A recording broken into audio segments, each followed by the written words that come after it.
मियां साहब ने कहा इमरान खान ने बाजवा और फैज हमीद के साथ मिलकर मेरे खिलाफ क्या कुछ नहीं किया। नवाज शरीफ साहब, आप वजीर आजम थे जब आपके खिलाफ कार्रवाई हो रही थी, तब जनरल बाजवा को आपने आर्मी चीफ खुद बनाया हुआ था। जनरल फैज उस वक्त तो कुछ भी नहीं था। ये तो बात है इमरान खान के वजीर आजम बनने के बाद जनरल फैज जो है वो डीजी ISI लगा था। अब जनरल बाजवा के ऊपर आप इल्जाम आज लगा रहे हैं मियां साहब।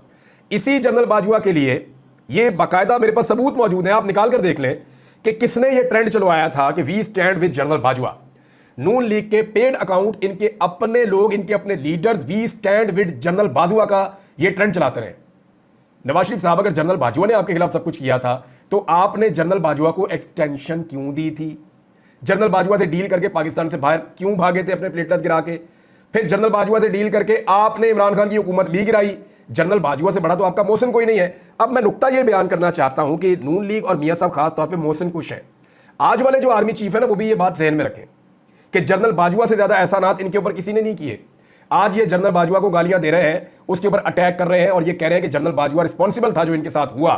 कल ये जनाबे अली आपको भी कहेंगे और ये आज वाले आर्मी चीफ को कल कह रहे होंगे हमें तो उस आर्मी चीफ ने बसवा दिया था, हम तो कह रहे थे कि बगैर मैंडेट के हमने हुकूमत लेनी नहीं, आर्मी चीफ ने हमें जबरदस्ती बसवा दिया मुल्क की बका का नाम लेकर।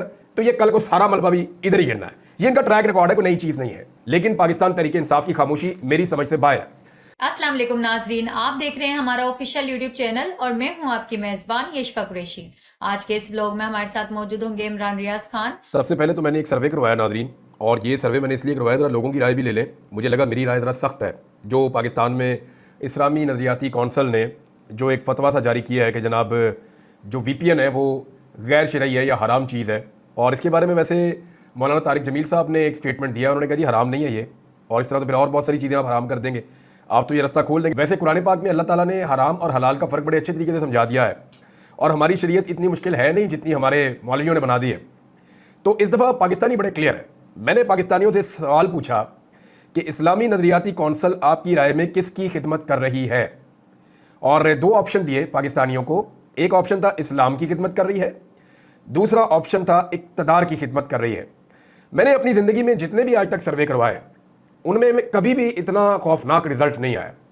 यानी ऐसा हुआ कि एक तरफा रिज़ल्ट आए, ऐसा हुआ कि 90% और 10%, कभी 95%, लेकिन इस मरतबा तो हद हो गई है। 97% लोगों ने ये कहा कि ये इस्लाम की खिदमत नहीं कर रहे मौलवी, ये इक़्तिदार की खिदमत कर रहे हैं। अब मैं ज़रा इन मौलवियों से ये एक सवाल करना चाहता हूँ कि ये जो आप लोगों ने हरकत की है, जो इस्लामी नज़रियाती कौंसल वाले मौलवी हैं, मैं इनसे पूछना चाहता हूँ कि आपको पाकिस्तान में कोई फस्ताहियत, कोई जुल्म, कोई जबर कुछ नज़र नहीं आया? आपको सिर्फ ये VPN नज़र आ गया, या किसी ने आपको लिखी लिखाई चीज़ दी और आपने आगे कर दी? तो आपकी एक क्रेडिबिलिटी है, आप मेंबर पे बैठते हैं, आप जो बात करते हैं वो लोगों के दिल में जानी चाहिए। जब आपकी बात लोगों पे असर कैसे करेगी जब आप ऐसी हरकतें करेंगे या ऐसी चीज़ें करेंगे? यानी ये कोई आज की कहानी नहीं है, ये मौलवी हमेशा से ऐसे ही करते हैं। और एक मैं आपको इसके अंदर एक स्टोरी पढ़ के सुनाता हूँ। ये इरशाद अहमद आरिफ साहब ने, बड़े सीनियर जर्नलिस्ट हैं, उन्होंने एक छोटा सा एक वाक़या शेयर किया है कि अंग्रेज़ ने जब करेंसी नोट मुतारिफ़ करवाया तो 500 के करीब उलमा इकराम ने उसके ख़िलाफ़ फतवा मुरतब कर दिया कि ये करेंसी नोट जो है ये हराम है। ये फतवा मौलाना अब्दुल हक हक्कानी को दस्तखत के लिए पेश किया गया, तो हज़रत ने फरमाया कि करेंसी नोट चल जाएगा, मेरा फतवा नहीं चलेगा, मैं दस्तखत नहीं करूँगा। VPN के ख़िलाफ़ इस्लामी नज़रियाती कौंसल का फतवा सुनकर मुझे वो वाक़या याद आ गया। तो मामला ये है कि VPN तो चलेगा, पूरी दुनिया में चलेगा, आपका फतवा आपकी पहचान बन जाएगा। आप जब कहीं जाएंगे लोग कहेंगे जी आपने वो फतवा दिया था, आपने ज़्यादती की थी। और लोगों की जो राय, 97% लोग जो हैं वो मौलवियों के और उनके फतवे के खिलाफ हो गए। मौलवी कह रहे हैं नहीं जी नहीं, ये गलत बात कर रहे हैं, ये इस्लाम की खिदमत नहीं कर रहे, ये इक़्तिदार की खिदमत कर रहे हैं। तो करें जनाब आप इक़्तिदार की खिदमत। और आप ही से हमने इस्लाम सीखा, हमने किताबें पढ़ी, कुरान पाक पढ़ा, तो हमें तो ये चीज़ बड़ी क्लियर हो गई है कि एक दिन हम सारे मर जाएंगे और मरने के बाद हमें अपने अमाल का जवाब देना पड़ेगा। तो जो जो दो नंबरियाँ जिसने की हैं और जिसने इतने सारे इल्म के बावजूद की हैं, जिसने दीन को ज़्यादा, कुछ बंदा लाइलम हो, जाहिल हो, उसे पता ही ना हो तो अलग बात है। आप उलमा इकराम है, अगर आप ये करेंगे तो फिर आपको तो जवाब शायद ज़्यादा सख्त देना पड़ेगा।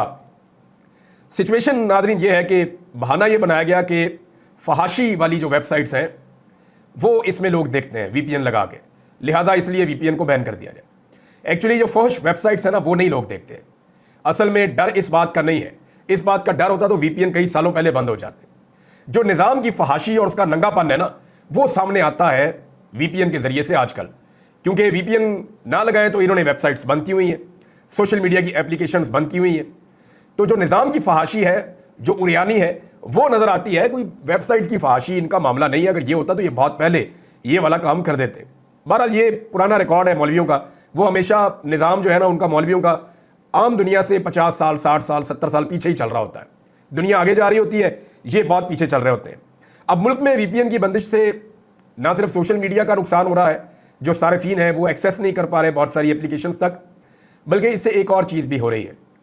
इससे जो आपके फ्रीलांसर्स हैं, जो काम करते हैं, उनको बड़ी दिक्कत आ रही है। और सोशल मीडिया को बंद करके, इंटरनेट को स्लो करके, VPNs को बंद करके पाकिस्तान ने लगातार अरबों रुपए का नुकसान किया है। और ये नुकसान पाकिस्तान करता चला जा रहा है।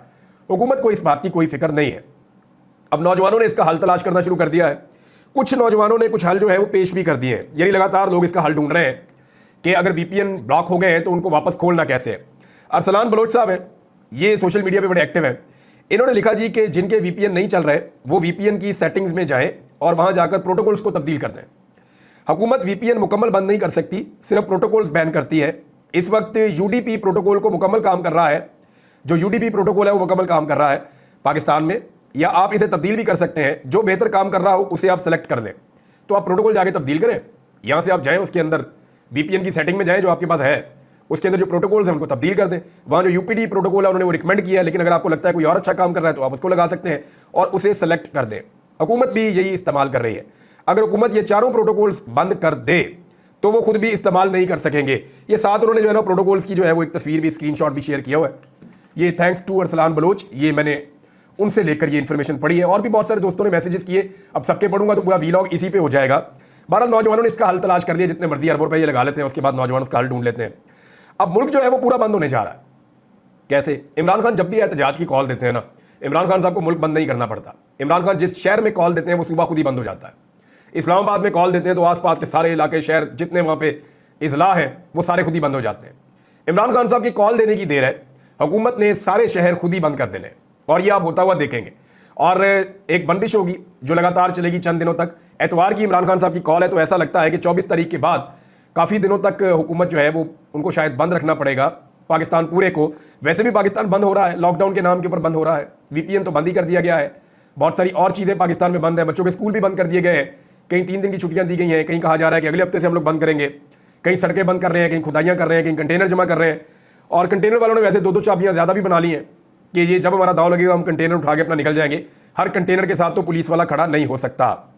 अब एक और चीज़ है जी कि उलमा का जो ये फतवा आया है, या ये इस्लामी नजरियाती काउंसिल का जो एक प्रेस रिलीज है, इसको बाकायदा पाकिस्तान टेलीविजन ने, आपको पता है कहाँ पे अवाम को खबर देने के लिए पोस्ट किया? एक्स के ऊपर। कैसे पोस्ट किया होगा सोचें जरा आप। VPN के जरिए किया होगा ना। ये अभी कल वज़ीर आज़म ने जो पोस्ट की थी वो कैसे की थी? VPN के जरिए की थी। पाकिस्तान के सारे वज़रा, पाकिस्तान के सारे इदारे सब VPN इस्तेमाल कर रहे हैं। और VPN का इस्तेमाल पाकिस्तान के सरकारी मुल्ला कह रहे हैं कि ये गैर शरई है। कितनी बड़ी ज़्यादती है।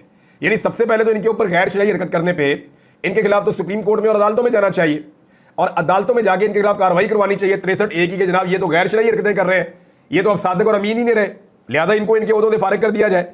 नाज़रीन, एक और गवाही आई है, और इस दफ़ा गवाही दी है सुहेल वड़ाइच साहब ने। इमरान खान साहब के सख्त नाक़िद हैं, इमरान खान साहब के सख्त खिलाफ है, नवाज शरीफ के और जरदारी साहब के बहुत बड़े हामी हैं। ज़्यादातर सुहेल वड़ाइच साहब का जो टिल्ट होता है, नून लीग पे भी वो तनकीद कर लेते हैं, लेकिन उनका टिल्ट हमेशा पीपल्स पार्टी की तरफ रहता है।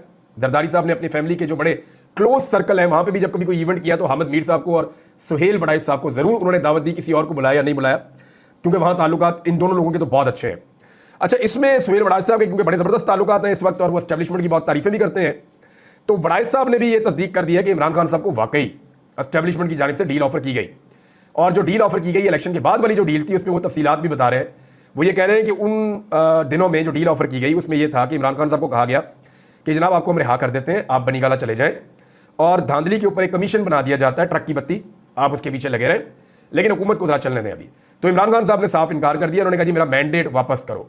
अब जो मैंडेट वापस करने वाला मामला ना, यही तो एक फंसा हुआ है। इमरान खान साहब के किसी और मामले पे इतना प्रॉब्लम नहीं है, प्रॉब्लम है मैंडेट वापस करने वाले मामले का। ये बड़ी 2 नंबरी करके, फ्रॉड करके ये मैंडेट लिया गया है, और जिस तरह ये मैंडेट चोरी किया गया है इस पे आर्टिकल 6 के मुकदमे बनते हैं उन तमाम जिम्मेदारों के ऊपर जो रिस्पॉन्सिबल हैं ये गंद डालने के लिए, जिन्होंने ये पाकिस्तान में गंद फैलाया है ना, फॉर्म 47 के जाली फॉर्म दे देकर जो हुकूमत उन्होंने तैयार की है, और उस हुकूमत ने जो पाकिस्तान के साथ किया है कि पाकिस्तान के निज़ाम की चूल्हे उड़ा के रख दी है। आम आदमी का बेड़ा गर्क कर दिया उन्होंने, तो इसके पीछे बड़े बड़े मुकदमे बनते हैं। इनके ऊपर तो आर्टिकल 6 लगना चाहिए। अब वो ये कहते हैं जी निजाम को ना छेड़े इमरान खान साहब, मैंडेट की बात ना करें, बाकी कोई बात करनी है तो कर लें। लेकिन इमरान खान साहब जनाब निकल रहे हैं अपने लोगों को, उन्होंने कह दिया जी निकलो, निकल कर एहतजाज करो। नौजवान बहुत बड़ी तादाद में तमाम शहरों में प्रोग्राम कर रहे हैं, बगैर अनाउंस किए प्रोग्राम कर रहे हैं। यानी सियालकोट में प्रोग्राम हुए, पंजाब के मुख्तलिफ शहरों में प्रोग्राम हुए और बड़ी तेजी से वर्करों के अंदर कंपेन चल रही है। रावलपिंडी में डोर टू डोर कंपेन चल रही है, बाजारों में लोग घूम रहे हैं, हर जगह पे जाके लोगों को मोटिवेट किया जा रहा है। पाकिस्तान तहरीक इंसाफ डिफरेंट तरीके से इस दफा अपनी कंपेन बना रही है।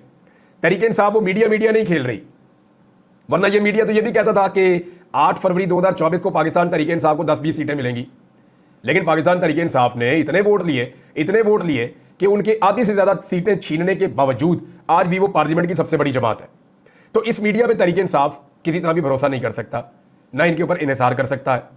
लिहाजा तहरीक इंसाफ ने अपने जो सेकंड टियर है वर्कर्स की, उनको इस्तेमाल किया, और जो लोग पब्लिक में पॉपुलर फेसेस हैं उनको इस्तेमाल किया, अपने ओहदेदारों को इस्तेमाल किया, और आम नौजवान निकल के पंफलेट लेकर जा रहे हैं, लोगों को मिल रहे हैं, मुलाकात कर रहे हैं, उन्हें बता रहे हैं कि क्यों ज़रूरी है 24 तारीख को इमरान खान की कॉल पे बाहर निकलना। छोटे छोटे गली मोहल्लों के अंदर जो है वो कॉर्नर मीटिंग्स हो रही हैं। तो इस दफ़ा पंजाब में स्ट्रेटजी डिफरेंट है, खैबर पख्तूनख्वा के अंदर जो है वो स्ट्रेटजी डिफरेंट है। इस हिकमत अमली के साथ पाकिस्तान तहरीक इंसाफ एक बड़ी मुसीबत खड़ी कर सकती है मौजूदा हुकूमत के लिए। अच्छा, एक चीज़ मैं आपको और बताता हूँ नाज़रीन, ओवरसीज़ पाकिस्तानी अपने घर में सो भी रहे होते हैं ना, तो मियाँ साहब को नींद कोई नहीं आती। इन्होंने मियाँ साहब को ज़हनी मरीज़ बना दिया, बल्कि सारे ख़ानदान को ज़हनी मरीज़ बना दिया। मियाँ साहब का मैंने चेहरा देखा, अस्तगफिरुल्लाह, यानी मैं डर गया था वो तस्वीर देख के। सोशल मीडिया पे किसी ने पोस्ट की हुई थी, यानी उनकी आंखों में जैसा खौफ था, चेहरे के जो तासुरात थे मियाँ साहब के, जैसे उन्होंने वो नीचे वाला मास्क लगाते हैं और जो उनकी सूरत हाल थी, मैं सीरियसली डर गया था देख के। और मैंने तौबा की, मैंने कहा या अल्लाह ये क्या कर दिया, ये क्या हो गया इस आदमी के साथ। यानी जो इंसानों को दुख देगा, इंसानों को तकालीफ देगा, जुल्म करेगा, बर्बरियत करेगा, जबर करेगा, फस्तायत करेगा, उसको फिर इस दुनिया में भी देखना पड़ता है। मियाँ साहब ने बहुत जुल्म किया है लोगों के ऊपर, और जो हाल ही में गुज़िश्ता 2-2.5 साल में मियाँ साहब ने और उनके ख़ानदान ने मिलकर जुल्म किया, वो अब उनके चेहरे पर नजर आना शुरू हो गया है। बात करते हैं तो बात पूरी नहीं कर पाते, शेर पढ़ते हैं तो लोगों को याद कराना पड़ता है कि जनाब यहाँ से ये जुमला 2-3 दफ़ा उनको याद करवाना पड़ता है। बहुत अजीब सूरत हाल है मियाँ साहब की, और डरे हुए हैं, सहमे हुए हैं। वो जो ओवरसीज़ पाकिस्तानी हैं, वो नौजवान अपने घर में भी सो रहे हो ना, तो मियाँ साहब रास्ते तब्दील करते रहते हैं। और एक चीज़ मैंने बड़ी अजीब देखी, जो सहाफ़ी है ना बरतानिया में, जो मियाँ साहब के घर के बाहर खड़े होते हैं, बड़ी कामयाबी से PMLN ने, मुझे ऐसा लगता है कि उनको अपनी तरफ कर लिया। क्योंकि मैं ये बात ऐसी हवा में नहीं कर रहा, मैं उन वीडियोज़ को देखने के बाद कर रहा हूँ जिससे ये साबित हो रहा है कि सहाफ़ी किसकी तरफ है। यानी जैसे ही नून लीग के लोग और PTI के लोग आमने सामने आते हैं ना, तो सहाफ़ी का काम होता है कि वो या उधर खड़ा हो या इधर खड़ा हो, यानी ऐसे खड़ा हो कि उसको ये भी नजर आए, ये भी नजर आए, तो वो यहाँ से भी शूट करे, यहाँ से भी शूट करे, दोनों तरफ से करे ना। लेकिन मैंने नोट किया कि सहाफ़ी नून लीग की कतार के अंदर खड़े होते हैं, जो पाकिस्तान तहरीक इंसाफ की कतार है उसकी तरफ मुंह करके खड़े होते हैं, और अपने कैमरे तहरीक इंसाफ वालों के मुंह की तरफ रखते हैं और इंतजार करते हैं कि कोई आदमी ऊंचा बोले, कोई ऐसी बात हो जो लूज टॉक हो या कोई ऐसी चीज़ हो, तो फौरी तौर पर हम उसको रिकॉर्ड कर लें, और रिकॉर्ड करके सिर्फ उतना हिस्सा ही वो चलाते हैं या दिखाते हैं। यानी ये दो सफबंदी हुई है ना। अब सहाफ़ियों का काम है कि सफबंदी के बीच में आ जाए या साइड पे आ जाए, इधर भी दिखाएं, इधर भी दिखाएं, या तय कर लेंगे चंद लोग इधर दिखाएंगे, चंद लोग इधर दिखाएंगे। नहीं, ये नहीं हो रहा। हो ये रहा है कि सहाफ़ी PMLN की सफ़ों में खड़े होते हैं और सिर्फ पाकिस्तान तहरीक इंसाफ के ऊपर अपने कैमरे रखते हैं। ये मैं बरतानिया में प्रैक्टिस गुज़िश्ता चंद दिनों से देख रहा हूँ। अच्छा, मैंने सोचा कि इसके पीछे रीज़न क्या है, तो रीज़न मुझे समझ आती है कि जो सहाफ़ी मियाँ साहब की ज़्यादा खिदमत करते थे, यानी मियाँ साहब उन्होंने तो अपना एक रिकॉर्ड है ना बूट पॉलिश का, रफ्तार ही बहुत तेज़ है, कमाल किस्म का वर्ल्ड रिकॉर्ड, लेकिन मियाँ साहब को बूट पॉलिश करवाने का भी बड़ा शौक है। अब जो सहाफ़ी वहाँ पे अच्छे जूते साफ करते थे ना वहाँ पे एवन फील्ड के बाहर, उनको फिर ओहदे मिलना शुरू हो गए, उनको फ़ायदे मिलना शुरू हो गए। वो जब उनको मफादात उनके होते हुए देखे बाकी सहाफ़ियों ने, तो शायद उनकी भी अब राय बदलना शुरू हो गई है, और वो भी अपनी उसी कम्युनिटी के साथ जाकर खड़े हो गए कि उत्थे तो लबड़ा कुछ नहीं। उधर तो वो बात करते हैं पाकिस्तान की, बात करते हैं आज़ादी इज़हार राय की, वो तो बात करते हैं रूल ऑफ लॉ की, वो तो अपनी बातें कर रहे हैं। हम चलते हैं इधर जहाँ हमारा भी कोई दाल दलिया हो जाएगा। तो मुझे बज़ाहिर इसके अलावा और कोई रीज़न नज़र नहीं आया, क्योंकि मियाँ साहब ने चंद सहाफ़ियों को नवाजा है। अब जिस तरह से मियाँ साहब लोगों को नवाजते हैं, उसके बाद और सरकारी वसाइल के ऊपर नवाजते हैं, जेब से तो किसी को ये आना ना दें, तो ये जो इन्होंने नवाजा ना मियाँ साहब ने ये हरकत की है, उसके बाद अब मैं देख रहा हूँ कि ज़्यादा सहाफ़ी, और मैं इसके ऊपर नज़र रखूँगा, अगर बरतानिया में मौजूद सहाफ़ी मुझे सुन रहे हैं तो उन्हें चाहिए कि वो न्यूट्रल जर्नलिज्म वहाँ पर करके दिखाएं, सिर्फ पाकिस्तान तहरीक इंसाफ के लोगों के ऊपर अटैक ना करें, सिर्फ उनके मुंह के ऊपर कैमरे फिट ना करें, बल्कि वो दूसरी तरफ की गालियाँ, बदतमीज़ी और बेहूदगी और धक्कम पेल वो भी दिखाएं। हालांकि अगर मैं हल्फन पूछूं इन मीडिया वालों से, तो PTI वाले कहते क्या है, चोर कहते हैं, मरियम के पापा चोर कहते हैं, लूट मार करने वाले कहते हैं, मैंडेट चोर कहते हैं, करप्ट कहते हैं, बेईमान कहते हैं। और दूसरी तरफ से जो है गंदी माँ बहन की गालियां नून लीग वाले देते हैं। यानी ये फर्क है दोनों में। सादा फर्क ये है कि वो बात करते हैं लॉजिकल, वो बात वो करते हैं जो उनकी शिकायत है, ये गंदी माँ बहन की गालियां देते हैं। लेकिन आपने देखा कभी किसी आपके मीडिया वाले ने सोशल मीडिया पे रिपोर्ट किया होगा ये देखें नून लीग के कारकुन गंदी गालियां दे रहे हैं? वो जो पहले चंद जर्नलिस्ट वहां पे होते थे जो न्यूट्रल जर्नलिज्म करते थे, वो बेचारे अब दिखाई नहीं देते, पता नहीं उनके इदारों से उनको निकलवा दिया गया है या उनको वहां आना बंद कर दिया गया है। आई कांट से एनीथिंग, मैं इसको डिग आउट करूंगा और जो चीजें मजीद आएंगी वो आपके सामने शेयर करूंगा। एक और हैरानकुन बात जो हुई वो ये हुई कि नैब के एतराफ़ जुर्म के बावजूद पाकिस्तान तहरीक इंसाफ का रद्द-ए-अमल ना आना बहुत हैरानकुन है। तोशाखाना केस में नैब ने एतराफ़ जुर्म किया, पाकिस्तान तहरीक इंसाफ ने उस पर कोई रद्द-ए-अमल तगड़ा नहीं दिया। मेरे लिए ये बहुत हैरानकुन है। 1 साल तक मुल्क का सबसे बड़ा लीडर जेल के अंदर रहा और नैब मान रहा है कि गलत मालूमात और गलत तफ्तीश की वजह से वो जेल में रहा और अपनी गलती मान रहा है, लेकिन पाकिस्तान तहरीक इंसाफ की खामोशी मेरी समझ से बाहर है। नवाज शरीफ साहब ने जनाब एक स्टेटमेंट और दिया और नवाज शरीफ साहब ने क्या कहा पहले आप वो सुन लें, फिर आपको मैं बताता हूं कि एक्चुअली मियां साहब ये क्यों कह रहे हैं। मियां साहब ने कहा इमरान खान ने बाजवा और फैज हमीद के साथ मिलकर मेरे खिलाफ क्या कुछ नहीं किया। नवाज शरीफ साहब आप वजीर आजम थे जब आपके खिलाफ कार्रवाई हो रही थी, तब जनरल बाजवा को आपने आर्मी चीफ खुद बनाया हुआ था। जनरल फैज उस वक्त तो कुछ भी नहीं था। ये तो बात है इमरान खान के वज़ीर आज़म बनने के बाद जनरल फैज जो है वो DG ISI लगा था। अब जनरल बाजवा के ऊपर आप इल्ज़ाम आज लगा रहे हैं मियां साहब। इसी जनरल बाजवा के लिए ये बाकायदा मेरे पास सबूत मौजूद है, आप निकाल कर देख लें कि किसने ये ट्रेंड चलवाया था कि we stand with general Bajwa. Noon League के पेड अकाउंट, इनके अपने लोग, इनके अपने leaders we stand with general Bajwa का ये ट्रेंड चलाते रहे। नवाज शरीफ साहब अगर जनरल बाजवा ने आपके खिलाफ सब कुछ किया था तो आपने जनरल बाजवा को एक्सटेंशन क्यों दी थी? जनरल बाजवा से डील करके पाकिस्तान से बाहर क्यों भागे थे अपने प्लेटर्स गिरा के? फिर जनरल बाजवा से डील करके आपने इमरान खान की हुकूमत भी गिराई। जनरल बाजवा से बड़ा तो आपका मोहसिन कोई नहीं है। अब मैं नुक्ता ये बयान करना चाहता हूं कि नून लीग और मियां साहब खास तौर पे मोहसिन खुश हैं। आज वाले जो आर्मी चीफ है ना वो भी ये बात ज़हन में रखें कि जनरल बाजवा से ज़्यादा एहसानात इनके ऊपर किसी ने नहीं किए। आज ये जनरल बाजवा को गालियां दे रहे हैं, उसके ऊपर अटैक कर रहे हैं और ये कह रहे हैं कि जनरल बाजवा रिस्पॉन्सिबल था जो इनके साथ हुआ।